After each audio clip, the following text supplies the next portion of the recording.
iltapäivä sateen jälkeen. Se kaventaa mahdollisuuksia. Ja pitää olla tyyni. Järvenpintaissa edes kareilla. No voi. He tulevat näitä muita kirjoja, joita isoisä ei tiennyt. Niin että onnea tarvitsisi. Menkää kauas toisista. Tule sinä tähän piikkimenet tuonne ja Sinähän et ole nähnyt sitä. loistava esimerkki siitä, mistä juuri puhuin. Kultakala tulee esille tietyissä olosuhteissa ja se tapahtuu harvoin. En ymmärrä.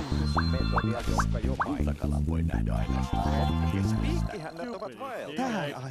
He tulevat suureen Aurinkoinen iltapäivä sateen jälkeen. Se kaventaa mahdollisuuksia. Menkää kauas toisista. Tyyni. Nalli, tule sinä tähän Järvenpintaissa edes kareilla. No voi. On eräitä muitakin, loistava joita isoisä ei siitä, tiennyt. mistä juuri Niin että onnea tarvitaan.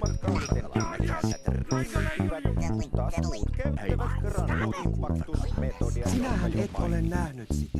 No, minä olen Piikkihännät ovat vaeltajia. Kultakala tulee He esille tulevat vain suureen tietyissä laaksoon silloin olosuhteissa. Ja se tällöin tapahtuu matkoilla harvoin. etsimään ruokaa. En ymmärrä. Kaksi, menkää kauas toisista. Kultakala voi nähdä ainoastaan loppukesästä. Tähän aikaan. Aurinkoinen iltapäivä sateen jälkeen. Se kaventaa mahdollisuuksia. Ja pitää olla tyyni. Järvenpintaissa edes kareilla. No voi. Näitä jotain, joita isoisä ei tiennyt.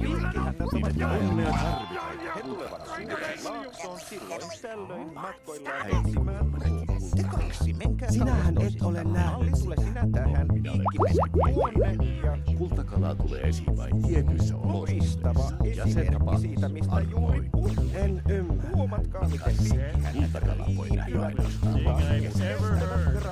Tähän aikaan. jonka jo mainitsin. aurinkoinen iltapäivä sateen jälkeen. Se kaventaa mahdollisuuksia. He tulevat suureen laaksoon silloin tällöin Järvenpintaissa matkoilla edes kareilla. No voi. On eräitä muitakin, joita isoisä ei tiennyt. tuonne Niin että onnea tarvitaan. Kultakala näki loistava esimerkki siitä, mistä juuri puhuin. Huomatkaa, Sinähän et ole nähnyt sitä. liipivät, No, minä olen taas muut kasvikirurgi. käyttävät Kultakala tulee esiin vain granioimpaktusmetodia, jonka tietyissä jo mainitsin. olosuhteissa. Ja se tapahtuu harvoin. Piikkihännät ovat En vaeltajia. ymmärrä. He tulevat suureen Kultakala voi laaksoon nähdä ainoastaan kesällä etsimään ruokaa. Tähän aikaan. Menkää kauas toisista. Aurinkoinen iltapäivä sateen jälkeen. Se kaventaa mahdollisuuksia. Ja pitää olla tyyni. Loistava esimerkki siitä, Järvenpintaissa mistä edes kareilla. No voi. On eräitä muitakin, joita isoisä ei tiennyt. Niin että onnea tarvitaan. metodia, jonka jo mainitsin. Piikkihännät ovat vaeltajia. He Sinähän tulevat et ole suureen nähnyt laaksoon sitä. silloin tällöin matkoilla etsimään ruokaa. Kultakala tulee esiin Menkää vain kauas tietyissä toisista. Nalli, tule olosuhteissa. sinä Ja se tähän. tapahtuu Piikkimenet tuonne harvoin. ja En ymmärrä. Aurinkoinen iltapäivä sateen jälkeen. Se kaventaa